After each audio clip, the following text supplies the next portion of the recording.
नमस्कार सगळ्यांना. श्री स्वामी समर्थ. श्री स्वामी समर्थ. जय जय स्वामी समर्थ. घर, जॉब आणि अध्यात्म या आपल्या सगळ्यांच्या मराठी यूट्यूब चॅनलमध्ये मी सगळ्यांचं स्वागत करते आणि आजच्या नवीन विषयाला सुरुवात करते. शनिवारी पिंपळाच्या झाडाशी संबंधित असे 4 उपाय आज आपण आजच्या व्हिडिओच्या माध्यमातून बघणार आहोत की ज्या उपायांमुळे आपल्या आयुष्यातील सर्व दुःख चुटकीसरशी नाहीशी होतील. तर काय आहेत हे उपाय, चला जाणून घेऊया. शनिवारी पिंपळाची पूजा केल्याने शनिदेवाशी संबंधित त्रासांपासून मुक्ती मिळते. पुराणांमध्ये स्वतः शनिदेवाला सांगितले आहे की जो कोणी पिंपळाची पूजा करेल, पिंपळाला स्पर्श करेल, त्याच्या सर्व इच्छा पूर्ण होतील असे संदर्भ मिळतात. शनिवार हा शनिदेवाला समर्पित आहे. शनिदेवाला न्यायाची देवता म्हणून मानतात. ज्याप्रमाणे माणूस काम करतो त्याप्रमाणे शनिदेव कर्मफळ हे देत असतो अशी मान्यता आहे. जर शनी महाराज एखाद्यावर प्रसन्न असेल तर त्या व्यक्तीच्या जीवनात कोणत्याही प्रकारची कमतरता येत नाही. दुसरीकडे शनी जर एखाद्यावर कोपला तर तो त्याचा शारीरिक, आर्थिक आणि मानसिक अशा तिन्ही प्रकारे छळ करतो. अशा व्यक्तीला जीवनात अनेक अडचणींचा सामना करावा लागतो. परंतु अशा संकटांच्या वेळी जर एखाद्या व्यक्तीने पिंपळाच्या झाडाची पूजा केली तर त्याच्या आयुष्यातील शनीशी संबंधित दुःख संपुष्टात येते. ब्रह्मपुराणाच्या 118व्या अध्यायामध्ये एका संदर्भाद्वारे सांगण्यात आले आहे की स्वतः शनिदेवांनी असे सांगितलेले होते की जो कोणी शनिवारी पिंपळाची पूजा करेल, पिंपळाला स्पर्श करेल, त्याच्या सर्व मनोकामना पूर्ण होतील. त्याला शनीशी संबंधित त्रासांना कधीही सामोरे जावे लागणार नाही.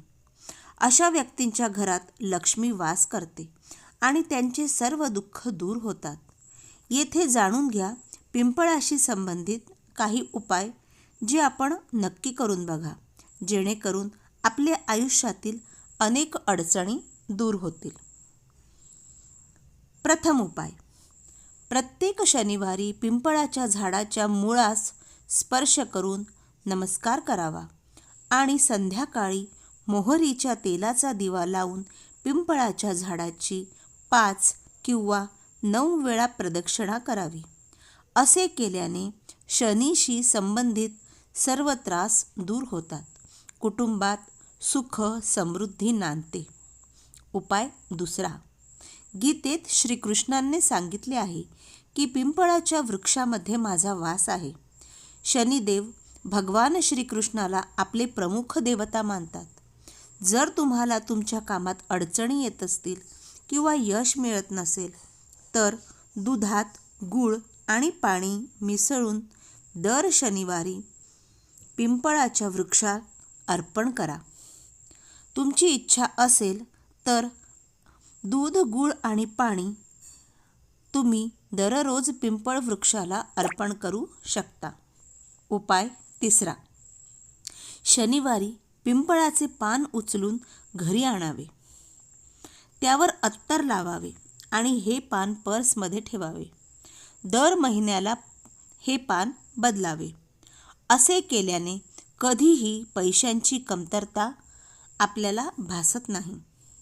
उपाय शेवटचा म्हणजेच चौथा उपाय, तुम्हाला कोणतीही विशेष इच्छा पूर्ण करायची असेल तर जुन्या पिंपळाच्या झाडाजवळ तुपाचा दिवा लावा.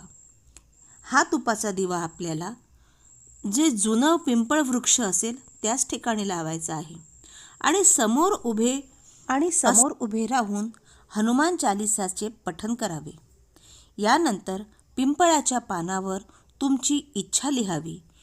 यामुळे घरात समृद्धी येते आणि प्रत्येक इच्छा पूर्ण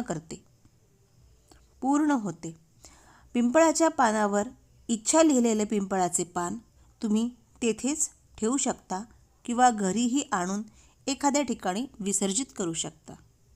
तर हे होते पिंपळाच्या झाडाशी संबंधित 4 असे चमत्कारिक उपाय जेणेकरून आपल्या आयुष्यातील दुःख चुटकीसरशी दूर होण्यास मदत होईल.